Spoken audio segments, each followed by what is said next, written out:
അയ്യോ ഒരിക്കലും ദൃസാക്ഷികൾ നിർത്താനാണ് പറയൂ, അല്ലാതെ എൻ്റെ മോളെ എടുത്തുകൊണ്ട് പോകാൻ പറയില്ല, ഒരിക്കലും പറയില്ല. മോനെ പാവപ്പെട്ട ഒരു സ്ത്രീയെ കൊല്ലാൻ വേണ്ടി അവൾ ഒരിക്കലും പറയില്ല. ഇത് ചെയ്യിച്ചു അവൻ പൈസയ്ക്ക് വേണ്ടി ചെയ്തതല്ലേ, എന്തിനാണ് എൻ്റെ മോളെ കുരുക്കാൻ വേണ്ടി ആ പാവപ്പെട്ട സ്ത്രീയെ പുറത്തൊരു കയറ്റി ഇറക്കിയത്? എൻ്റെ മോളെ ജയിലിലാക്കാൻ വേണ്ടി എന്തിനാണ് അവൻ ചെയ്തത്? പാവമല്ലേ, അത് നമ്മളൊരു ഫാമിലിയിൽ താമസിക്കുന്നതല്ലേ. എന്നെ വിളിക്കാൻ 2 വീലർ എടുത്തുകൊണ്ട് വന്ന സമയത്ത് സന്ധ്യാസമയത്ത് അവൻ വന്ന് വണ്ടിയിൽ ചെന്ന് എത്തി നോക്കിയതും ഇവളെ വലിച്ചിട്ട് അവനും ഒരു കൂട്ടുകാരനും കൂടെ ഉണ്ടായിരുന്നു. തട്ടിക്കൊണ്ടുപോയതാണ്. ഇതിൻ്റെ ബാക്കിൽ കളിച്ചത് ഇവളെ വലിച്ചെടുത്തുകൊണ്ട് പോയ സോണി എന്ന് പറയുന്ന പയ്യൻ, അഭീഷ് രാജ് എന്ന് പറയുന്ന Soni. Hello and hi everyone, നമസ്കാരം and welcome to reaction. Peranchullikkal. എല്ലാവരും സുഖമായിരിക്കുന്നു എന്ന് വിശ്വസിക്കുന്നു. Kollam Mynagappally hit and run case ഇപ്പോൾ തന്നെ നമ്മളെല്ലാവരും ചർച്ച ചെയ്യുന്നൊരു വിഷയമാണ് മാധ്യമങ്ങളിലും സോഷ്യൽ മീഡിയയിലുമൊക്കെ. അതുമായിട്ട് ബന്ധപ്പെട്ട് 2 പേരെ അറസ്റ്റ് ചെയ്തിരുന്നു, അജ്മൽ, ശ്രീകുട്ടി എന്നിവരെ. ഇതിൽ ശ്രീകുട്ടിയുടെ അമ്മ സുരഭി ഇപ്പോൾ തന്റെ മകളെ ന്യായീകരിച്ചുകൊണ്ട് പല ചാനലുകൾക്കും ഇന്റർവ്യൂ കൊടുക്കുന്നുണ്ട്. സ്വന്തം മകളെ ന്യായീകരിക്കുന്നുള്ളത് ഏതൊരു അമ്മയും ചെയ്യുന്നൊരു കാര്യമാണ്. പക്ഷെ അത് നമ്മൾക്ക് കൂടെ വിശ്വസിക്കാൻ പറ്റുന്ന കാര്യങ്ങളായിരിക്കണം. ഇവർ പറഞ്ഞ ഈ കാര്യങ്ങളെ ഡീബങ്ക് ചെയ്യുക എന്ന് വെച്ചാൽ പൊളിച്ചെടുക്കലാണ് ഈ റിയാക്ഷൻ വീഡിയോയിൽ ഉൾപ്പെടുത്തിയിരിക്കുന്നത്. അതിലേക്ക് പോകുന്നതിന് മുമ്പ് ഒരു കാര്യം പറയാനുള്ളത്, ഇതിനു മുന്നേയുള്ള ഈ സബ്ജക്റ്റുമായിട്ട് ബന്ധപ്പെട്ടുള്ള റിയാക്ഷൻ വീഡിയോയിൽ ഞാൻ പറഞ്ഞിരുന്നു, അവര് വണ്ടി ഇടിച്ചിട്ട് നിർത്താതെ പോകാനുള്ള കാരണം മദ്യപിച്ചിരുന്നതോ അല്ലെങ്കിൽ ആൾക്കൂട്ട വിചാരണ ഉണ്ടാകുമോ എന്നുള്ള പേടിയല്ല, മറിച്ച് മയക്കുമരുന്നുമായിട്ട് ബന്ധപ്പെട്ടുള്ള കാര്യങ്ങളായിരിക്കാം. ഒന്നുകിൽ അവർ മയക്കുമരുന്ന് ഉപയോഗിച്ചിരുന്നു, അല്ലെങ്കിൽ അവരുടെ കൈവശം മയക്കുമരുന്ന് ഉണ്ടായിരുന്നു. ഇപ്പോഴത്തെ അന്വേഷണത്തിൽ തെളിയുന്നത് അവർ മയക്കുമരുന്ന് ഉപയോഗിച്ചിരുന്ന പ്രത്യേകിച്ച് MDMA പോലുള്ള സിന്തറ്റിക് ഡ്രഗ്സ്, അത്യധികം അപകടകരമായ സിന്തറ്റിക് ഡ്രഗ്സ് ഉപയോഗിച്ചിരുന്നവരാണ് ഇവർ 2 പേരും. അതിനുള്ള തെളിവുകൾ ഒരു ഫ്ലാറ്റിൽ നിന്ന് ലഭിച്ചിട്ടുണ്ട്. ഇവർ വണ്ടി ഓടിച്ചിരുന്നപ്പോൾ മയക്കുമരുന്ന് ഉപയോഗിച്ചിട്ടുണ്ട് എങ്കിൽ ഇത് കൂടുതൽ ഗുരുതരമായ കേസാണ്. നേരത്തെ സാഹചര്യത്തിൽ മദ്യപിച്ച് വണ്ടി ഓടിച്ച കാര്യത്തിൽ മാത്രമായിരുന്നുവെങ്കിൽ ശ്രീകുട്ടിക്ക് ഒരുപക്ഷെ ഈ കേസിൽ നിന്ന്, ഒന്നാമത്തെ കാര്യം മദ്യപിക്കുന്നത് ഇല്ലീഗലായ ഒരു കാര്യമല്ല, രണ്ടാമത്തെ കാര്യം ഇവരല്ല വണ്ടി ഓടിച്ചിരുന്നത്, ഇവർ വണ്ടിയുടെ പിൻസീറ്റിലായിരുന്നു. ചിലർ പറയുന്നത് മുൻസീറ്റിൽ നിന്ന് പിൻസീറ്റിലേക്ക് ചാടി എന്നൊക്കെ പറയുന്നുണ്ട്.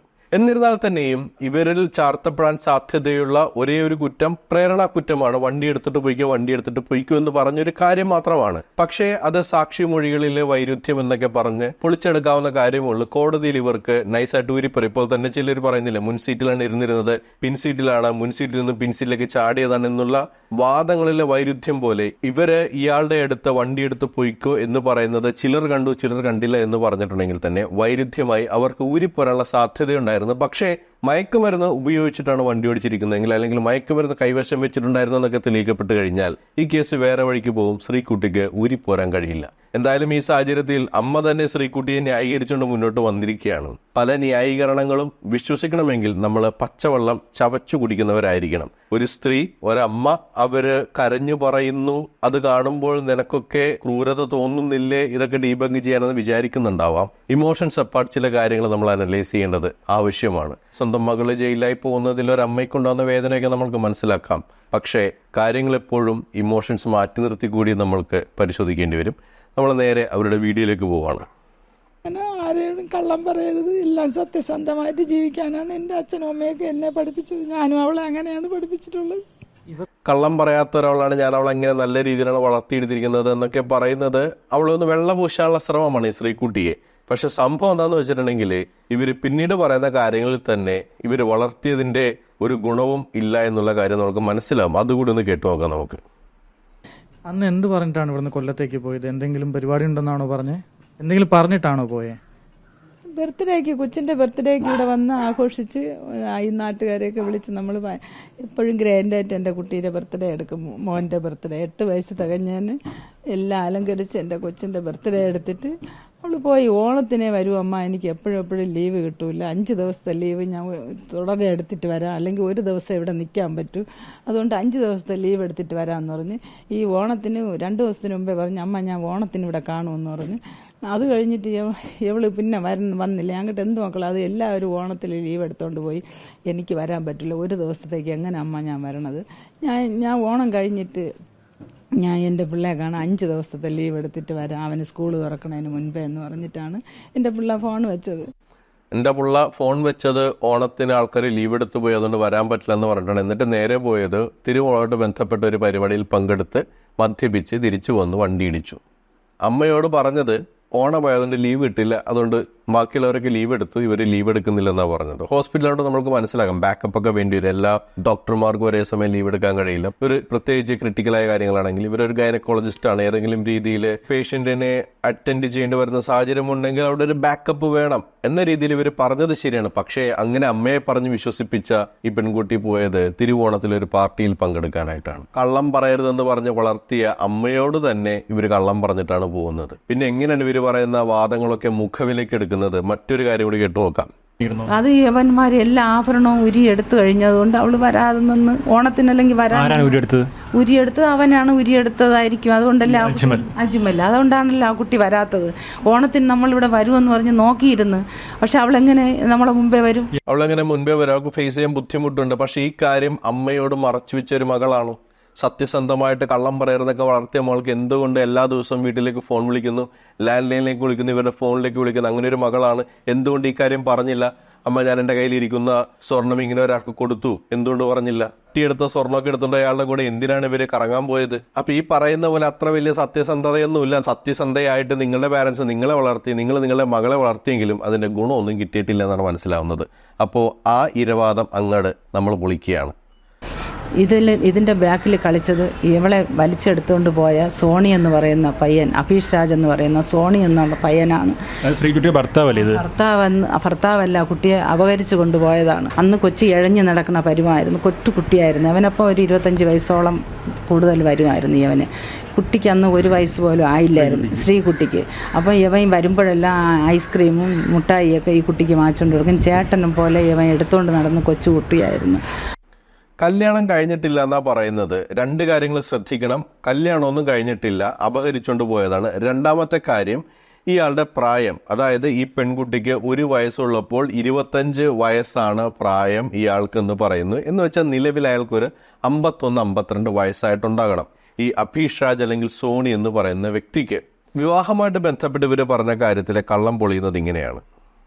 ഡിവോഴ്സ് ആയതിനു ശേഷമാണ് സേലത്ത് ശ്രീകുട്ടിക്ക് അഡ്മിഷൻ വാങ്ങി കൊടുക്കുന്നല്ലേ?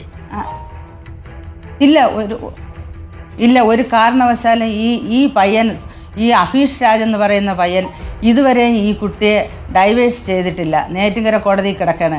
കല്യാണം കഴിക്കാതെ എങ്ങനെയാണ് നമ്മുടെ നാട്ടിൽ ഡിവോഴ്സ് കിട്ടുന്നത്? ഇന്റർവ്യൂവിൽ എവിടെ ഇവർ പറയുന്നത് കോവിലിൽ കൊണ്ടേ കല്യാണം കഴിച്ചു എന്ന് പറയുന്നു, തട്ടിക്കൊണ്ടുപോയതാണെന്ന് പറയുന്നു.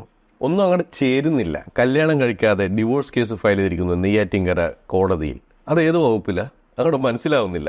രണ്ടാമത്തെ കാര്യം, ഇവർ എടുത്തെടുത്ത് പറയുന്നു പയ്യൻ. 52 വയസ്സുള്ള ആളെ നമ്മൾ എപ്പോഴാണ് പയ്യന്ന് വിളിക്കുന്നത്? ഇവർ പയ്യന്ന് വിളിക്കാൻ ഒരു കാരണമുണ്ടെന്നാണ് ഞാൻ മനസ്സിലാക്കുന്നത്. ഈ ഇന്റർവ്യൂവിൽ പറഞ്ഞ ചില കാര്യങ്ങളൊക്കെ വെച്ചിട്ട് നമ്മളൊന്ന് സെർച്ച് ചെയ്ത് നോക്കി. ഇയാളുടെ പേര് അഭീഷ് രാജ് എന്നാണ്. സോണി എന്നാണ് വിളിക്കുന്നത്. ഹോഴ്സ് റൈഡറാണ്, ഹോഴ്സ് ട്രെയിനറാണ്. ഫിലിം ഇൻഡസ്ട്രിയിലേക്ക് ഇയാൾ പ്രവർത്തിക്കുന്നുണ്ട്. കടമറ്റത്ത് കത്തനാർ എന്ന സിനിമയിൽ ഇയാൾ അഭിനയിച്ചിട്ടുണ്ടെന്നൊക്കെയാണ് അറിഞ്ഞത്. ഇതൊക്കെ വെച്ചിട്ട് നമ്മളൊന്ന് സെർച്ച് ചെയ്ത് നോക്കിയപ്പോൾ ഇയാളുടെ സോഷ്യൽ മീഡിയ അക്കൗണ്ട് എനിക്ക് കിട്ടി. അതിൽ കണ്ട യുവാവിൻ്റെ ചിത്രം ഒരു 35-40 വയസ്സ് അത്രയേ തോന്നുന്നുള്ളൂ. അയാളെ കണ്ടാൽ ഈ 52 വയസ്സുള്ള ആളായിട്ട് തോന്നുന്നേ ഇല്ല. അതുകൊണ്ട് തന്നെയാണോ നിങ്ങൾ ഈ പയ്യൻ എന്ന് വിളിക്കേണ്ടിയിരിക്കുന്നത്? ഞാൻ അയാളുടെ സോഷ്യൽ മീഡിയ അക്കൗണ്ടാണ്, ഇൻസ്റ്റാഗ്രാം അക്കൗണ്ടാണ് ഈ കാണുന്നത്. ഞാനത് എന്തുകൊണ്ടാണ് അത് ബ്ലർ ചെയ്ത് വെച്ചിരിക്കുന്നതെന്നുണ്ടെങ്കിൽ ഇയാളല്ല വ്യക്തിയെങ്കിൽ നമ്മൾ അങ്ങനെ ഒരാൾ എക്സ്പോസ് ചെയ്യുന്നത് ശരിയല്ല. അതുകൊണ്ടാണ് ഫേസ് ഒക്കെ ബ്ലർ ചെയ്ത് വെച്ചിരിക്കുന്നത്. പക്ഷെ നിങ്ങൾക്കും ഇതേപോലെ സെർച്ച് ചെയ്ത് പോയി കഴിഞ്ഞാൽ അയാളുടെ ഇൻസ്റ്റാഗ്രാം അക്കൗണ്ട് കാണാം. ഫേസ്ബുക്ക് അക്കൗണ്ട് ലോക്ക് ചെയ്ത് വെച്ചിരിക്കുകയാണ്. ഇതിൽ ഇൻസ്റ്റാഗ്രാം അക്കൗണ്ടിൽ പോസ്റ്റ് ചെയ്തിരിക്കുന്ന വീഡിയോസൊക്കെ ഇതിനു വേണ്ടി ക്രിയേറ്റ് ചെയ്താണെന്ന് പറയാൻ കഴിയില്ല. കാരണം 2022 മുതലുള്ള പോസ്റ്റ് ഉണ്ട്, 2023 പോസ്റ്റ് ഉണ്ട്, 24 പോസ്റ്റ് ഉണ്ട്, ഓഗസ്റ്റ് വരെ പോസ്റ്റ് ഉണ്ട്. വിക്രമിന് ബർത്ത്ഡേ വിഷസ് ഒക്കെ അറിയിച്ചുകൊണ്ട് അയാൾ പോസ്റ്റ് ചെയ്തിട്ടുണ്ട്. അത് മാത്രമല്ല, അയാളുടെ ഫേസ്ബുക്ക് പ്രൊഫൈലിലായാലും ഇൻസ്റ്റഗ്രാം പ്രൊഫൈലിലായാലും പോയിട്ടുണ്ടെങ്കിൽ ഒരേ രീതിയിലുള്ള ബയോ ആണ് എഴുതി വെച്ചിരിക്കുന്നത്. അഭീഷ് രാജ്, സോണി, അയാളുടെ 2 പേര് അതിലുണ്ട്.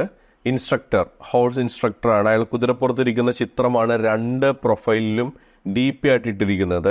ഇൻസ്റ്റഗ്രാമിൽ അയാൾ ഫിലിം ഇൻഡസ്ട്രി കൂടി ആഡ് ചെയ്തിട്ടുണ്ട്. ഹോഴ്സ് ട്രെയിനറാണ്, ഹോഴ്സ് റൈഡറാണ്. ഇതൊക്കെ ഇയാളുമായിട്ട് ബന്ധപ്പെട്ട് ഈ അമ്മ പറഞ്ഞ കഥകളിൽ തന്നെയുള്ള കാര്യങ്ങളാണ്. അപ്പോൾ അഭിരാജ് എന്ന് പറയുന്ന സോണി ഇയാൾ തന്നെയാകാനാണ് 99% സാധ്യത. കാരണം ഇങ്ങനെ എല്ലാം മാച്ച് ചെയ്ത് വരുന്നൊരു പ്രൊഫൈൽ നമുക്ക് കിട്ടില്ലല്ലോ. പേരും വിളിക്കുന്ന പേരും അയാളുടെ പ്രൊഫഷനും ഒക്കെ ഒത്തുചേർന്ന് വരുന്ന ഒരു സംഭവം കിട്ടില്ല. അങ്ങനെ നോക്കുമ്പോൾ ഈ കാണുന്ന വ്യക്തി 35-40 വയസ്സ് റേഞ്ചിൽ മാത്രം പ്രായം വരുന്ന ആളാണ്. അതുകൊണ്ട് തന്നെ ഇവർ പയ്യനെന്ന് വിളിച്ച് അഭിസംബോധന ചെയ്യുന്നതും. അപ്പോൾ ഈ പറയുന്ന പോലെ ഈ അഭിരാജ് തന്നെയാണോ അന്ന് ഈ പെൺകുട്ടിയെ തട്ടിക്കൊണ്ടുപോയതെന്ന് ഇവർ പറയുന്നത്? ഒളിച്ചോടിപ്പോയതാണെന്ന് നാട്ടുകാർ പറയുന്നു, കൊണ്ടുപോയി ചതിച്ചതാണെന്ന് ഇവർ പിന്നീട് പറയുന്നു. ഇവർ വീണ്ടും വിവാഹിതയായി എന്ന് പറയുന്നൊരു കാര്യമുണ്ട്. അത് കേരള കൗമുദിയുടെ പത്രത്തിൽ വന്ന വാർത്തയാണ്. ഇവർ രണ്ടാമത് വിവാഹിതയായിട്ടുണ്ട് എന്ന് പറയുന്ന വാർത്ത. ആ ഭർത്താവാണോ അഭീഷ് രാജ് എന്നുള്ള കാര്യത്തിൽ നമ്മൾക്ക് സംശയമുണ്ട്. ഞാൻ ഇടയ്ക്ക് അഭിരാജ് എന്നറിയാതെ പറഞ്ഞു പോകുന്നുണ്ട്. അഭീഷ് രാജ് എന്നാണ് ഉദ്ദേശിച്ചിരിക്കുന്നത്. ആ രണ്ടാമത് വിവാഹം കഴിച്ച ഭർത്താവാണോ ഇയാളെന്ന് സംശയമുണ്ട്. ഞാൻ അതിലേക്ക് ഒന്നുകൂടെ വരാം. ഇയാൾ കല്യാണം കഴിഞ്ഞിട്ടില്ല, പിന്നെ ഡിവോഴ്സ് ആണെന്ന് പറയുന്നു. അഭിരാജിന് ഇയാൾ 52 വയസ്സുള്ള പ്രായമുള്ള ആൾ ഇവർ പയ്യനെന്ന് വിളിക്കുന്നു. അയാളുടെ പ്രൊഫൈല് കണ്ട അയാൾ ഈ പറയുന്ന പ്രായമുള്ളതായിട്ട് തോന്നുന്നില്ല. ഇതൊക്കെ വെച്ച് നോക്കുമ്പോൾ ഇവർ ഈ പറയുന്നതിൽ എന്തൊക്കെയോ പൊരുത്തക്കേടുണ്ട്, എന്തൊക്കെയോ കള്ളങ്ങളുണ്ട്. മാത്രമല്ല ഇവർ കോൺട്രഡിക്റ്റ് ചെയ്യുന്ന മറ്റൊരു സ്റ്റേറ്റ്മെന്റ് ഉണ്ട് കല്യാണവുമായിട്ട് ബന്ധപ്പെട്ട് ഈ ഇന്റർവ്യൂവിനിടയിൽ. അതുകൂടി ഒന്ന് കേൾപ്പിച്ചെന്നേക്കാം. ശ്രീകുട്ടി എങ്ങനെയെങ്കിലും ഇനിയിപ്പം കല്യാണം കഴിഞ്ഞില്ലേ, എങ്ങനെയെങ്കിലും നേരെ പോട്ടെന്ന് വിചാരിച്ചു. എന്നിട്ട് പോലും അവൻ ഇടിയായോണ്ടാണ് കുട്ടി തിരിച്ചു പോകുന്നതിന് ശേഷം ഇന്ന് വരെ അവനുമായിട്ട് കഴിഞ്ഞിട്ടില്ല. ഇടിയൊക്കെ ആയി എന്ന് പറയുന്നിടത്ത് ഇയാളതിനിടയ്ക്ക് വീണ്ടും 8 ലക്ഷം രൂപ കൊടുത്ത കണക്ക് പറയുന്നിടത്താണ് ഈ ഇടിയുടെ കാര്യം പറയുന്നത്. എത്ര തവണ തിരിച്ചു വന്നു എന്നറിയില്ല. ഒരു കഥയിൽ ഇവർ പറയുന്നത് പെൺകുട്ടി ഇയാളുടെ കൂടെ പോയി, അല്ലെങ്കിൽ തട്ടിക്കൊണ്ടുപോയി, കുഞ്ഞായി 41-ാമത്തെ ദിവസം, കുഞ്ഞ് ജനിച്ച് 41-ാമത്തെ ദിവസം അടിയും മേടിച്ച് തിരിച്ചു വന്നു എന്ന് പറയുന്നു. അതിനുശേഷം ഇയാൾ സാമ്പത്തിക സഹായം ചെയ്ത് 8 ലക്ഷം കൊടുത്തു. വീണ്ടും ശരിയാകില്ല, കല്യാണമൊക്കെ കഴിഞ്ഞില്ല, അതുകൊണ്ട് വീണ്ടും തിരിച്ചു വന്നു പറയും. അതുകൊണ്ടാണ് ഞാൻ പറയുന്നത് ഇത് രണ്ടും 2 പേരുടെ കഥയാണ്.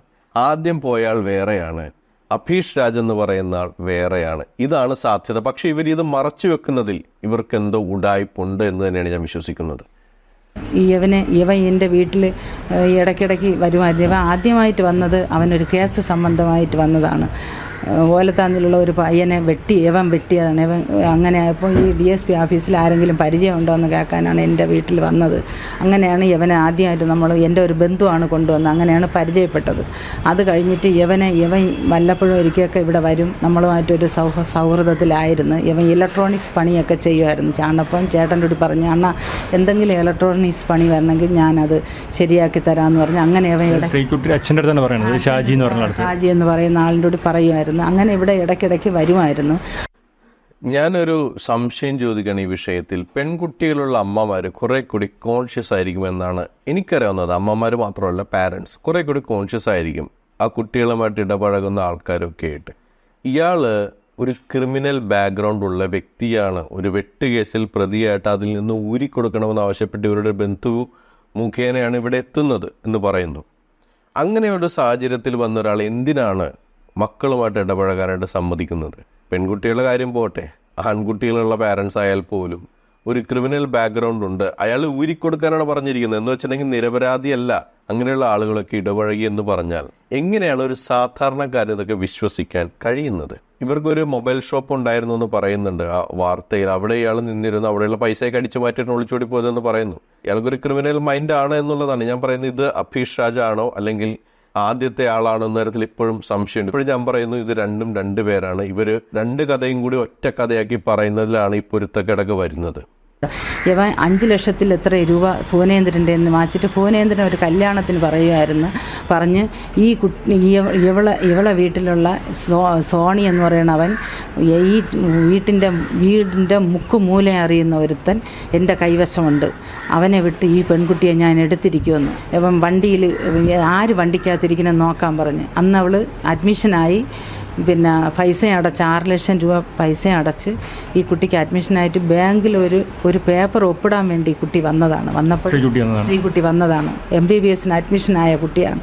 തിരിച്ച് വന്ന് ഇവൻ വന്ന് ഈ വണ്ടിയിൽ ആരിരിക്കണമെന്ന് നോക്കാൻ ഞാൻ കടയിലിരിക്കുകയായിരുന്നു. ചേട്ടൻ എന്നെ വിളിക്കാനായിട്ട് അങ്ങ് വന്ന് കാറിൽ എവിടെ പോയിട്ട് വന്നിട്ട് കാറിനെ കൊണ്ടിട്ടിട്ട് എന്നെ വിളിക്കാൻ 2 വീലർ എടുത്തുകൊണ്ട് വന്ന സമയത്ത് സന്ധ്യാസമയത്ത് അവൻ വന്ന് വണ്ടിയിൽ ചെന്ന് എത്തി നോക്കിയത് ഇവളെ വലിച്ചിട്ട് അവനും ഒരു കൂട്ടുകാരനും കൂടെ ഉണ്ടായിരുന്നു. തട്ടിക്കൊണ്ടുപോയതാണ്. കുട്ടിയെ കേസ് കൊടുത്തു.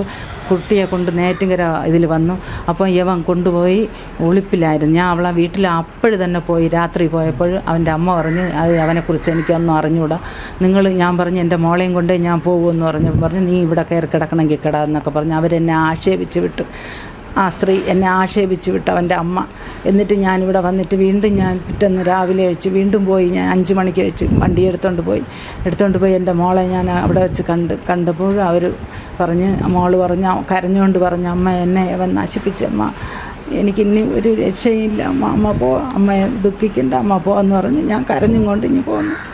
ഇവിടെ 3 കാര്യങ്ങൾ നമ്മൾ ശ്രദ്ധിക്കാനുണ്ട്. ഒന്ന്, ഭുവനചന്ദ്രൻ എന്ന് പറയുന്ന കഥാപാത്രം ആരാണ്.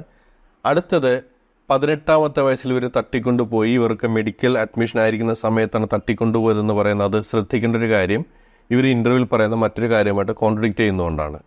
3ാമത്തെ കാര്യം, തട്ടിക്കൊണ്ടുപോയതാണോ അല്ലെങ്കിൽ ഒളിച്ചോടിപ്പോയതാണോ എന്നുള്ള കാര്യത്തിൽ സംശയം ഇവർ അവസാനം പറഞ്ഞിരുത്തിയിരിക്കുന്നത് ഈ പെണ്ണിനെ നശിപ്പിച്ചു, ആ നശിപ്പിച്ച പെൺകുട്ടി ഇയാളുടെ കൂടെ ജീവിക്കാൻ തീരുമാനിച്ചു എന്നാണ്. സത്യൻശീല കാലത്തെ കഥ പോലെയാണ് എനിക്കിപ്പോൾ തോന്നുന്നത് കേട്ടിട്ട്. അതിലേക്ക് വരാം. അപ്പോൾ ആരാണ് ഈ ഭുവനചന്ദ്രൻ ഇവരുടെ ആദ്യത്തെ ഭർത്താവാണ്. ഇയാളുടെ ഉപദ്രവം സഹിക്കവയ്യാതെ ഇവരുടെ അച്ഛൻ തന്നെ ഡിവോഴ്സ് വാങ്ങിയിട്ടാണ് ഈ പെണ്ണിനെ വീട്ടിലേക്ക് കൊണ്ടുവന്നത്. അതായത് സുരഭി എന്ന ശ്രീകുട്ടിയുടെ അമ്മയെ. അതിനുശേഷം ഈ ഷാജി എന്ന് പറയുന്ന വ്യക്തിയുടെ വീട്ടിൽ ഇവർ ജോലിക്ക് പോകുമായിരുന്നു. അവിടെ വെച്ച് ഇഷ്ടത്തിലായി. ഷാജി ഓൾറെഡി വിവാഹിതനാണ്. അത് ഇവരുടെ മറ്റൊരു സുഹൃത്ത് പറയുന്നത് ഈ സുരഭിയും ഷാജിയുടെ ആദ്യ ഭാര്യയും സുഹൃത്തുക്കളായിരുന്നു. പിന്നീട് ഇവർ തമ്മിൽ പ്രണയത്തിലായി. എന്നിട്ട് ആദ്യ ഭാര്യയുടെ സമ്മതത്തോടെയാണ് ഇവരെയും കല്യാണം കഴിച്ചതെന്നാണ് പറയുന്നത്. രണ്ടുപേരുടെ 2ാമത്തെ കല്യാണത്തിൽ ഉണ്ടായ കുട്ടിയാണ് ശ്രീകുട്ടി. അപ്പൊ ഭുവനചന്ദ്രൻ ഇവരുടെ ആദ്യത്തെ ഹസ്ബൻഡാണ്. ഇവര് വേറെ വിവാഹം കഴിച്ചാലും ഇവർക്ക് അതിലൊരു കുഞ്ഞുണ്ടായാലും ഇവരോട് പകയുണ്ടെന്നാണ് ഇവർ പറയുന്നത്. ആ പക തീർക്കാൻ വേണ്ടിയാണ് ഇയാൾ സോണി എന്ന് പറയുന്ന ആളെ കൂട്ടുപിടിച്ച് ഇവളെ തട്ടിക്കൊണ്ടുപോകുന്നത്, ശ്രീകുട്ടിയെ തട്ടിക്കൊണ്ടുപോകുന്നതെന്ന കഥ പറയുന്നത്. 2ാമത്തെ കാര്യം ഇവർ പറയുന്നത് 18ാമത്തെ വയസ്സിൽ ഇവരെ തട്ടിക്കൊണ്ടുപോയതിന് ശേഷമാണ് കല്യാണം കഴിക്കുന്നതെന്നാണ്. ഇവർ വേറൊരു ഭാഗത്ത് പറയുന്നു, കല്യാണം കഴിഞ്ഞതിന് ശേഷമുള്ള +2 പഠനത്തിന് വേണ്ടി പോയി. ആ സമയത്ത് ഇയാൾ ഉപദ്രവിക്കുമായിരുന്നു. 10ാം ക്ലാസ് കഴിഞ്ഞ ഉടൻ തന്നെ എങ്ങനെയാണ് മെഡിക്കൽ കോളേജിലേക്ക് പോകാൻ കഴിയുന്നത്? +2 കഴിയണ്ടേ? അഥവാ നേരത്തെ +2 കഴിഞ്ഞിട്ടില്ല എങ്കിൽ പിന്നെ എങ്ങനെയാണ് കല്യാണത്തിന് ശേഷം +2 പോകുന്ന സമയത്ത് ഇയാൾ ഉപദ്രവിക്കുന്നത്? അങ്ങനെ ഒരു കഥ കൂടി ഇവിടെ മാധ്യമങ്ങളിൽ പറയുന്നുണ്ട്. ഇവ തമ്മിലൊന്നും മാച്ച് ആവുന്നില്ല. ഇനി തട്ടിക്കൊണ്ടുപോയ സംഭവം, ഇവർ പോലീസ് സ്റ്റേഷനിൽ പരാതി കൊടുത്തു. എന്നെ അത്ഭുതപ്പെടുത്തുന്ന കാര്യം, ഈ സോണി താമസിക്കുന്ന വീട്ടിൽ ചെന്ന് കഴിഞ്ഞപ്പോൾ ഇവരവിടെയുണ്ട്. ഇവർ കേസ് കൊടുത്തെങ്കിൽ പോലീസുകാർ എന്തുകൊണ്ട് ഇവരെ കണ്ടുപിടിച്ചില്ല? എന്തായാലും ഒരു സർവീലൻസ് ഉണ്ടാവുമല്ലോ ഇവൻ താമസിക്കുന്ന സ്ഥലങ്ങളോട് ബന്ധപ്പെട്ട്. പോലീസുകാർ കണ്ടെത്തിയില്ല ഇവനെ. ഇവര് രാവിലെ ചെന്ന് നോക്കുമ്പോൾ അവരവിടെ നിൽക്കുന്നത്. അപ്പോൾ പോലീസുകാർ പിന്നെ എന്ത് അന്വേഷണമാണ് നടത്തിയത് അവിടെ? പോലീസുകാർ നമ്മളെ പൊട്ടന്മാരാക്കുന്നതാണോ? പോലീസുകാർ ഇവരെ പൊട്ടിയാക്കിയതാണോ? അല്ലെങ്കിൽ ഇവര് നമ്മളെയും പോലീസുകാരെയും പൊട്ടന്മാരാക്കുന്നതാണോ? ഒറ്റ ദിവസം സംഭവിക്കുന്ന കാര്യമാണ് കേട്ടോ. അടുത്ത ദിവസം ചെന്നപ്പോൾ കണ്ടെന്നാ പറയുന്നത്. ആ ദിവസം ഇവരെ നശിപ്പിച്ചു. ആ ഒറ്റ ദിവസം കൊണ്ട് ഈ പെൺകുട്ടി തീരുമാനിച്ചു ഇനിയുള്ള ജീവിതകാലം ഇവന്റെ കൂടെ ജീവിക്കാമെന്ന് ഏത് പെൺകുട്ടി തീരുമാനിക്കും? നേരത്തെ പറഞ്ഞ പോലെ സത്യൻശീല കാലത്തെ സിനിമാ കഥകളിൽ അയ്യോ എന്നെ നശിപ്പിച്ചു, അതുകൊണ്ട് ഞാൻ ഇവന്റെ കൂടെ ജീവിച്ചു കൊള്ളാമെന്ന് ചിലപ്പോൾ ഷീല പറഞ്ഞിട്ടുണ്ടാവും. ശരിക്കുള്ള ജീവിതത്തിൽ ഇങ്ങനെ സംഭവിക്കും. നശിപ്പിച്ചു എന്ന് കണ്ടു കഴിഞ്ഞാൽ പാരന്റ്സിന്റെ അടുത്തേക്ക് ഓടിപ്പോയുള്ള സാഹചര്യം അങ്ങോട്ട് പോവില്ലേ? പോലീസ് അന്വേഷിക്കുന്ന കേസാണ്. അപ്പോൾ തീർച്ചയായിട്ടും അവർ പോവില്ലേ? തട്ടിക്കൊണ്ടുപോയി എന്നിവർ പറയുന്നതും ഭുവനചന്ദ്രന്റെ പകപോക്കലും ഒക്കെ ഈ ഇരക്ക് കുറച്ച് സിമ്പതി കിട്ടിക്കോട്ടെ എന്ന് കരുതി ആഡ് ചെയ്തതാണ്. ആ ചിന്തയുടെ കൂടെ ഇവരുടെ സുഹൃത്തും അവിടുത്തെ കൗൺസിലറുമായ ഒരു ലേഡി പറയുന്ന കാര്യം കേട്ടു നോക്കാം. അച്ഛന്റെ കൂട്ടുകാരനായിട്ട് ഒളിച്ചോട്ടം എന്നൊക്കെ പറഞ്ഞു, അതിനെപ്പറ്റി അറിയാം? അതിനെപ്പറ്റി ശരിക്കും അറിയില്ല. 18 വയസ്സ് കഴിഞ്ഞപ്പോൾ ഇങ്ങനെ ഒരു അബദ്ധം പറ്റിയെന്നുള്ളത് അറിഞ്ഞു. അത് കഴിഞ്ഞ് ഞാൻ ശ്രീകുട്ടിയുടെ അമ്മയെടുത്ത് ചോദിച്ചപ്പോൾ പറഞ്ഞത് ശ്രീകുട്ടി അങ്ങനെ സ്നേഹിച്ചു പോയതൊന്നും അല്ല, അയാൾ പറ്റിച്ച് കൊണ്ടുപോയി ചതിച്ചതാണെന്നാണ് ഞാൻ അറിഞ്ഞത്. അയാൾ പറ്റിച്ചു കൊണ്ടുപോയി ചതിച്ചതാണ് അത്ര. തട്ടിക്കൊണ്ടുപോയി എന്തേ പറഞ്ഞില്ല നേരം. ഇവരുടെ സുഹൃത്താണെന്നേ. ഒരു സുഹൃത്ത് വന്ന് ചോദിക്കുമ്പോൾ മകൾക്ക് എന്ത് സംഭവിച്ചെന്ന് പറഞ്ഞാൽ മകളവൻ തട്ടിക്കൊണ്ടുപോയതാണെങ്കിൽ തട്ടിക്കൊണ്ടുപോയതാണെന്ന് തന്നെയല്ലേ പറയണ്ട. അവിടെ പറഞ്ഞത് പെൺകുട്ടിയെ പറ്റിച്ചു കൊണ്ടുപോയതാണ്. അത് നമ്മൾ സാധാരണ രീതിയിൽ നാട്ടിൻപുറത്ത് പറയുന്നതാണ്. ഒളിച്ചൊളി പോകേണ്ട ഒരു സാഹചര്യം ഉണ്ടായിട്ടുണ്ടെങ്കിൽ നമ്മൾ സ്വാഭാവികമായിട്ടും നാട്ടിൽ പറയുന്നൊരു കാര്യമാണ്, അത് അവൻ അവളെ കാര്യം കാണാൻ വേണ്ടി കൊണ്ടുപോയതാണ്. എന്തുകൊണ്ട് തട്ടിക്കൊണ്ടുപോയി എന്നുള്ള കാര്യം ഈ സുഹൃത്തിനോട് പറഞ്ഞില്ല. അപ്പോൾ തട്ടിക്കൊണ്ടുപോയി എന്നുള്ള കഥയും ഈ ഭുവനചന്ദ്രന്റെ പ്രതികാരവുമൊക്കെ ഇപ്പോൾ പ്ലോട്ട് ചെയ്തെടുത്തൊരു കഥയായിട്ട് എനിക്ക് തോന്നുന്നുള്ളൂ. ഇനി നേരത്തെ ഞാൻ പറഞ്ഞല്ലോ 2 വ്യക്തികളുണ്ട്. ഇവരെ 18ാം വയസ്സിൽ ഒളിച്ചോടിപ്പോയി തട്ടിക്കൊണ്ടുപോയി അല്ലെങ്കിൽ പറ്റിച്ചുകൊണ്ടുപോയി എന്ന് പറയുന്ന ആളും ഇപ്പോഴത്തെ ഭർത്താവും ഒരാളല്ല എന്ന് പറയാനുള്ള കാരണം അവിടെ തന്നെയുള്ള മറ്റൊരു വ്യക്തിയുടെ അക്കൗണ്ടാണിത്. ശ്രീകുട്ടി കല്യാണത്തിനെ പറ്റി ഒരുപാട് വാർത്ത പുറത്തുണ്ട്. അച്ഛൻ്റെ കൂട്ടുകാരനോട് കല്യാണം, ശ്രീകുട്ടി ഇപ്പം അച്ഛൻ്റെ കൂട്ടുകാരനോട് ഒളിച്ചോടി എന്ന് പറയുന്നുണ്ട്. ശ്രീകുട്ടി അത് നേരത്തെ അല്ലേ? അത് നമുക്ക് ആ പയ്യനെ കുറിച്ച് അറിയില്ല. നേരത്തെ അങ്ങനെ ഒരു ബന്ധം ഉണ്ടായിരുന്നു, അതിലൊരു മോനും ഉണ്ട്.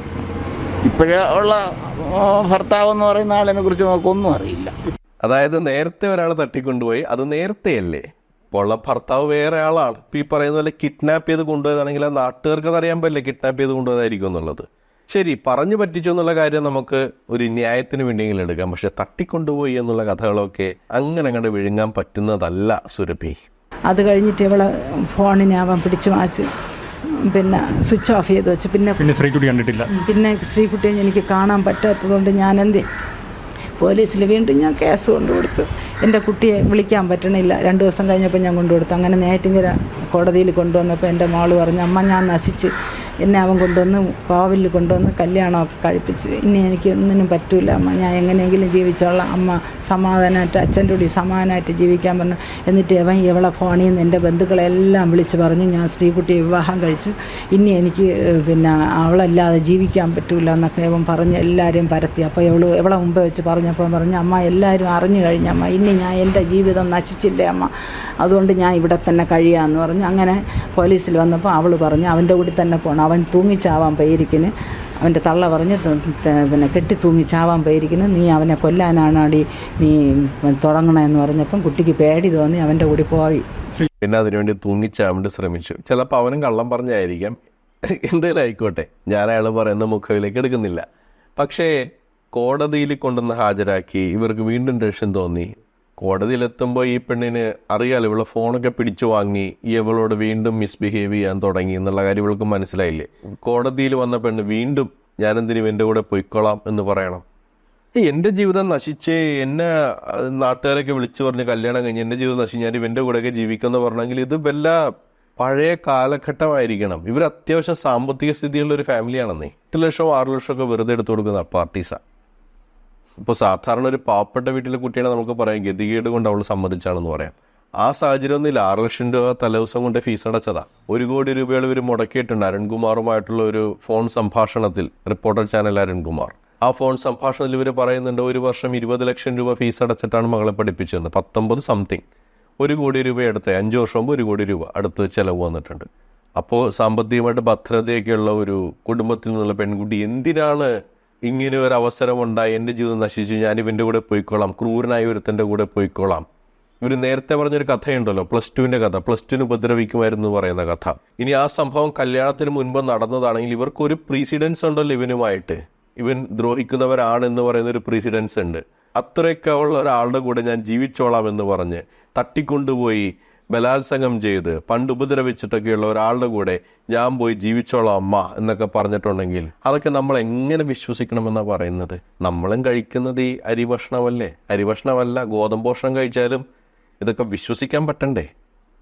അതല്ല, അതിനു മുമ്പേ ഈ കുട്ടിയെ വിളിച്ചുകൊണ്ട് പോയപ്പോൾ ഇവളെ ദേഹത്ത് കിടന്ന സ്വർണ്ണം എല്ലാം ഈ സോണി അഭിഷാജ് എന്ന് പറയുന്ന സോണി എല്ലാം ഉരിയെടുത്തിട്ട് കിൽറ്റിട്ടും കൊണ്ടാണ് കുട്ടി ഇവിടെ വന്നത്. എന്നിട്ട് നമ്മൾ സഹിച്ച് പോട്ടം നേരിച്ച്.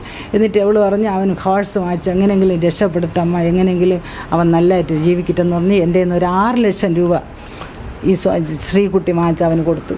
6 ലക്ഷം രൂപ. എന്നിട്ട് പിന്നെ ആ പൈസ പോലും എനിക്ക് തിരിച്ചു കിട്ടിയിട്ടില്ല. ഇവർക്ക് കയ്യിലിരിക്കുന്ന സ്വർണ്ണമൊക്കെ എല്ലാവർക്കും കൊടുക്കാനിരിക്കുകയാണോ? കുറേ സ്വർണവും ലക്ഷക്കണക്കിന് രൂപയും കൊണ്ട് അജ്മലിന് കൊടുത്തിട്ടുണ്ട്. ഇവരുടെ സ്വർണ്ണമൊക്കെ ഊരിക്കൊണ്ടുപോകാൻ വേണ്ടി മാത്രം ഇങ്ങനെ ഇട്ടിരിക്കുകയാണെന്ന് തോന്നുന്നു. ആ അഭീഷ് രാജ് എന്ന് പറയുന്ന ആൾ ഇവരുടെ സ്വർണ്ണം ഊരിക്കൊണ്ടുപോയി.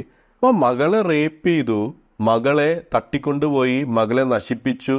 മകളെ 41ാമത്തെ ദിവസം, കുഞ്ഞ് ജനിച്ച് 41ാമത്തെ ദിവസം അടിച്ച് മോന്ത വെങ്ങനൊക്കെ നീരായി വീട്ടിൽ കൊണ്ടുവന്നാക്കി. അങ്ങനെയുള്ളവൻ 8 ലക്ഷം രൂപ പിന്നെയും കൊടുക്കുന്നു, അവൻ രക്ഷപ്പെടട്ടെ എന്ന് പറഞ്ഞിട്ട്. ഒരു കഥയും ഒരിടത്തും മാച്ചാവുന്നില്ല. കല്യാണം കഴിഞ്ഞാതെ ഡിവോഴ്സ്, തട്ടിക്കൊണ്ടുപോയി നശിപ്പിച്ചിട്ട് അയാളെ തന്നെ കല്യാണം കഴിക്കുന്നു. മകളുടെ ജീവിതം നശിപ്പിച്ച ആൾക്ക് 8 ലക്ഷം രൂപ പിന്നെയും കൊടുക്കുന്നു, അയാൾ രക്ഷപ്പെടട്ടെ എന്ന് പറഞ്ഞു. ഇത്രയും മഹാമനസ്കതയുള്ള ഒരു കുടുംബത്തെ ഞാൻ എങ്ങും കണ്ടിട്ടില്ല. എൻ്റെ ഭർത്താവിനെ കടയിലിട്ട് ആദ്യം അവർ വെട്ടിച്ചു. എന്നെ വിവാഹം കഴിച്ചു കൊടുത്തത് കളീക്കവള പിന്നെ മന്ത്രവാദി ഒരു കുടുംബത്തിലെ ഒരു പൂനേന്ദ്രൻ എന്ന് പറഞ്ഞ ഒരു പട്ടാളക്കാരനായിരുന്നു എന്നെ വിവാഹം കഴിച്ചു കൊടുത്തത്. അയാൾ എന്നെ ഒരുപാട് ഉപദ്രവിക്കുന്നതുകൊണ്ട് എൻ്റെ അച്ഛൻ എന്നെ ഡൈവേഴ്സാക്കി തന്നതാണ്. ഒരു സുപ്രഭാതത്തിൽ എൻ്റെ കടയിൽ കയറി ആ ആദ്യ ഭർത്താവ് എന്ന് പറയുന്ന ഭുവനേന്ദ്രൻ എൻ്റെ ഭർത്താവിനെ 36 വെട്ടുവെട്ടി. ഒരു സുപ്രഭാതത്തിൽ നമുക്കറിഞ്ഞൂടാ ഇയാൾ വന്ന് എന്തിനാണ് വെട്ടിയെന്ന്. അന്ന് ഈ കുട്ടി 10ാം ക്ലാസ്സിൽ പഠിച്ചുകൊണ്ടിരിക്കുകയായിരുന്നു. ഈ കുട്ടിയുടെ പഠിത്തത്തിനെ നിരസിക്കാൻ വേണ്ടി മാത്രമാണ് അയാൾ അപ്പോൾ വന്ന് വെട്ടിയത്. കുട്ടിക്ക് പിന്നെ 3 മാസമേ ഉണ്ടായിരുന്നുള്ളൂ പരീക്ഷയ്ക്ക്. ആ കുട്ടി പരീക്ഷ എഴുതി ജയിക്കാൻ പാടില്ല. അയാളെ ഡൈവേഴ്സ് ചെയ്തിട്ട് ഞാൻ ഇവിടെ വന്ന് ഒരു കുട്ടി എനിക്ക് ഉണ്ടായതാണ് അവൻ്റെ ദേഷ്യം. ഇത് ഭുവനേന്ദ്രൻ്റെ പ്രതികാരത്തിൻ്റെ കഥയാണ് കേട്ടോ. ഞാൻ നേരത്തെ പറഞ്ഞല്ലോ, ഭുവനേന്ദ്രൻ്റെ പ്രതികാരം അങ്ങനെ തുടർന്നുകൊണ്ടിരിക്കുകയാണ്. അയാൾ ആദ്യം പ്രതികാരം ചെയ്തത് ഈ പെൺകുട്ടിയെ 10ാം ക്ലാസ് പരീക്ഷ എഴുതിക്കാതിരിക്കാൻ വേണ്ടി അച്ഛനായ ഷാജിയെ 33 വെട്ട് വെട്ടിക്കുക എന്നുള്ളതാണ്. ഇപ്പോൾ ഇവരുടെ മകൻ, അതായത് ഒളിച്ചോടിപ്പോയതിന് ശേഷം ഇവർക്കുണ്ടായ മകന് 8 വയസ്സ് പ്രായമുണ്ട്. അങ്ങനെയാണെങ്കിൽ ഈ സംഭവം നടന്നിരിക്കുന്നത്, ഈ വെട്ടിയ സംഭവം നടന്നിരിക്കുന്നത് ഏകദേശം 2012-13 കാലഘട്ടത്തിലാണ്.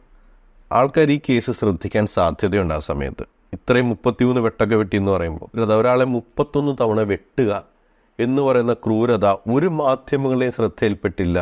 അന്നൊക്കെ സോഷ്യൽ മീഡിയ ആക്റ്റീവാണ്. ഒരു സോഷ്യൽ മീഡിയയുടെ കണ്ണിൽപ്പെട്ടില്ല, ഒരു ഓൺലൈൻ മാധ്യമത്തിൻ്റെ കണ്ണിലും പെട്ടില്ല. ഈ ഭുവനേന്ദ്രൻ ആരാണെന്ന് ഞാൻ വിചാരിക്കുന്നത്. ഇതിപ്പോൾ ആരും കാണാത്ത ഒരു സ്ഥലത്ത് വെച്ചാണ് വെട്ടിയതെന്ന് പറഞ്ഞാൽ കുഴപ്പമില്ല. ഇത് കടയിൽ കയറിയാണ് വെട്ടിയിരിക്കുന്നത്. മറ്റൊരു കാര്യം, ഇയാൾ വെട്ടിയതിൻ്റെ റീസണാണ് 10ാം ക്ലാസ് പരീക്ഷ എഴുതാൻ സമ്മതിക്കാതിരിക്കാൻ വേണ്ടിയാണ്. 10ാം ക്ലാസ് പരീക്ഷ എഴുതാൻ 3 മാസം ഉള്ളപ്പോഴാണ് ഈ സംഭവം നടക്കുന്നത്.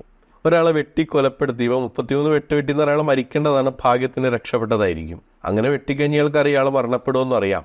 ഒരു കൊലപാതകം നടത്തി കൊലപാതകയായിട്ടാണോ ഒരാളുടെ പരീക്ഷ മുടക്കാൻ ശ്രമിക്കുന്നത്? ഇതൊക്കെ എങ്ങനെയാണ് നമ്മൾ വിശ്വസിക്കേണ്ടത്? എനിക്ക് മനസ്സിലാവുന്നില്ല. അങ്ങനെ തുടങ്ങിയ ഭുവനേന്ദ്രൻ്റെ പ്രതികാരമാണ് ഏറ്റവും ലേറ്റസ്റ്റ് ആയിട്ടുള്ള ഈ അപകടത്തിൽ വന്ന് നിൽക്കുന്നത്. ഈ മന്ത്രവാദത്തിന്റെ സംഭവങ്ങളൊക്കെ എങ്ങനെയാ പുറത്തേക്ക് വരുന്നത്? വേറെ ആർക്കെങ്കിലും മന്ത്രവാദവുമായിട്ട് ബന്ധം അങ്ങനെ എന്തെങ്കിലും ഉണ്ടായിരുന്നോ?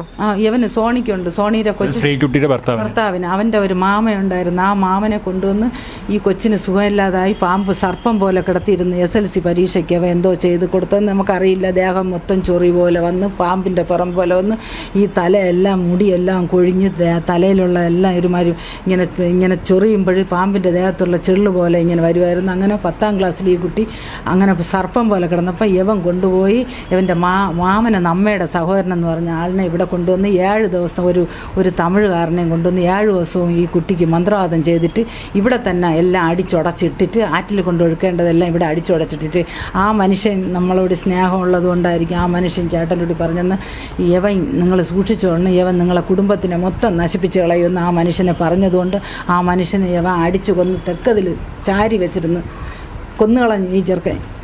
അതൊന്നും വെളിയിൽ വന്നിട്ടില്ല.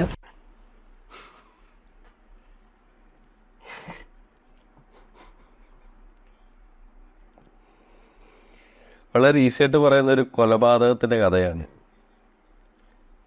ഒരൊറ്റ ചോദ്യമേ ഉള്ളൂ. നിങ്ങളുടെ മകളെ ഇത്രയും ഉപദ്രവിച്ച ഒരാളൊരു കൊലപാതകയാണെന്ന് നിങ്ങൾക്കറിയാം. എന്തുകൊണ്ട് നിങ്ങളത് പോലീസിൽ പറഞ്ഞില്ല? നിങ്ങളുടെ മകളെ ജീവിതകാലം മുഴുവൻ ഉപദ്രവിക്കുന്ന ഒരു വ്യക്തി, ഈ മന്ത്രവാദി ഇവൻ കൊന്ന് തെക്ക് വശത്ത് കൊണ്ടുപോയി ചാരി നിർത്തി. എന്തൊരു കഥയാണിത്! ചാരി നിർത്തിയിട്ട് എന്ത് സംഭവിച്ചു? അയാൾ അവിടെ വെച്ച് ആവിയായിപ്പോയോ? ഈ കൊണ്ടുവന്ന മന്ത്രവാദിക്ക് ബന്ധുക്കളൊക്കെ ഉണ്ടാവില്ലേ? കേസാവില്ലേ? അന്വേഷിക്കില്ലേ? ഇവിടെ ഇങ്ങനൊരു സംഭവം, ഒരു വ്യക്തി അങ്ങോട്ട് പോയി, അയാളിപ്പോൾ കാണാനില്ല, അയാളെ കൊന്ന് കുഴിച്ചു മൂടിയിട്ടുണ്ടെങ്കിൽ അന്വേഷണം ഉണ്ടാവില്ല ആ കാലഘട്ടത്തിൽ. പോട്ടെ, ഞാൻ നേരത്തെ ചോദിച്ച ചോദ്യം ഒന്നും കൂടെ ആവർത്തിക്കുകയാണ്. നിങ്ങളുടെ മകളെ ഇത്രയും ഉപദ്രവിച്ച ആൾ നിങ്ങളെ മുന്നിൽ വെച്ച ഒരാളെ അടിച്ചു കൊന്ന് ചാരി നിർത്തി. ആ സംഭവം നിങ്ങൾക്കറിയാം. എന്തുകൊണ്ട് നിങ്ങൾ പോലീസിൽ പരാതിപ്പെട്ടില്ല? ആ കൊലപാതകത്തിൽ നിങ്ങൾക്കൊരു പങ്കില്ല എങ്കിൽ പിന്നെ എന്തിനാണ് ഭയപ്പെടുന്നത്? പ്രത്യേകിച്ച് നിങ്ങളെ കുടുംബത്തെ ഉപദ്രവിക്കുന്ന ഒരാളെ നിയമത്തിന് മുന്നിൽ കൊണ്ടുവരാൻ കിട്ടിയൊരു അവസരം കിട്ടിയപ്പോൾ എന്തുകൊണ്ട് നിങ്ങളത് ഉപയോഗിച്ചില്ല? ഇതൊക്കെ ഒന്ന് ലിങ്ക് ആകണ്ടേ ചേച്ചി, പറഞ്ഞു വരുമ്പോൾ?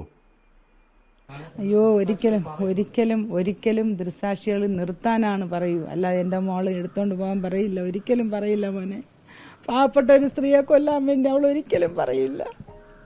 പക്ഷെ അങ്ങനെയാണ് ഇപ്പം ദൃക്സാക്ഷികൾ പറയുന്നത്. ദൃക്സാക്ഷികൾ നിർത്താൻ പറഞ്ഞതായിരിക്കും, കൈയെടുത്ത് നിർത്താനായിട്ട് പറഞ്ഞായിരിക്കും, അല്ലാതെ എടുത്തോണ്ട് പോവാൻ എൻ്റെ പൊന്നു മക്കൾ പറയില്ല. ശരിയാ, പോണ്ടെന്ന് പറഞ്ഞപ്പോൾ ടാറ്റ ആയിപ്പോയതായിരിക്കും. നിങ്ങൾ ഈ കരഞ്ഞ് വിളിച്ച് കഥകൾ പറഞ്ഞതിലൂടെ ഇപ്പോൾ ചെയ്തിരിക്കുന്നത് ഈ വിഷയം കൂടുതൽ കോംപ്ലിക്കേറ്റഡ് ആക്കുകയാണ്. ഒന്ന്, ഭുവനേന്ദ്രൻ എന്ന് പറഞ്ഞവർക്കെതിരെ അയാൾ കൊലപാതക ശ്രമമാണ് നടത്തിയിരിക്കുന്നത്, അറ്റംപ്റ്റ് മർഡർ. എത്ര കാലം കഴിഞ്ഞാലും കേസ് തന്നെയാണ്. രണ്ടാമത്, ഈ സോണി എന്ന് പറയുന്നവൻ ഒരു മന്ത്രവാദിയെ കൊന്നു ചാരി നിർത്തി, കൊലപാതക കേസ്.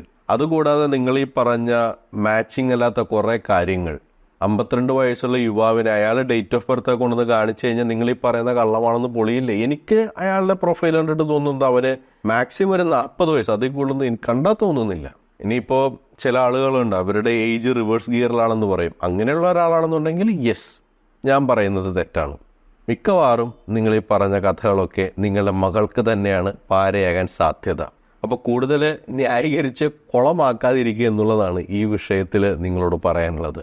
എന്തായാലും മയക്കുമരുന്ന് വിഷയം കൂടെ ഇതിലേക്ക് വന്നിരിക്കുന്നത് കൊണ്ട് പെൺകുട്ടി ഇനി പുറത്തിറങ്ങാനുള്ള സാധ്യത വളരെ കുറവാണ്. കാരണം ആദ്യം തന്നെ ഇവരുടെ ജാമ്യം നിഷേധിക്കാനുള്ള കാരണം പോലീസ് പറഞ്ഞ സസ്പീഷനാണ്, മദ്യം കഴിച്ചതല്ല മയക്കുമരുന്ന് ഉപയോഗിക്കുന്നുണ്ട് എന്നുള്ള കാര്യം. അതിൻ്റെ പേരിലാണ് കോടതി ജാമ്യം നിഷേധിച്ചതും പോലീസിൻ്റെ കസ്റ്റഡിയിൽ വിട്ടുകൊടുത്തതും അന്വേഷണത്തിൽ മയക്കുമരുന്ന് ഉപയോഗിക്കുന്നുണ്ട് എന്ന് കണ്ടെത്തിയതും. ഇനി കാര്യങ്ങൾ നിങ്ങളുടെ ഈ കഥയിലൊന്നും നിൽക്കില്ല. ഇതൊക്കെ കേട്ടിട്ട് പ്രിയപ്പെട്ട പ്രേക്ഷകരെ നിങ്ങൾക്ക് എന്താണ് തോന്നുന്നത് അത് കമൻ്റായിട്ട് രേഖപ്പെടുത്തുക. മറ്റൊരു പ്രതികരണവുമായി നമ്മൾക്ക് വീണ്ടും കണ്ടുമുട്ടാം. അതുവരേക്കും ബൈ ബൈ, ടേക്ക് കെയർ.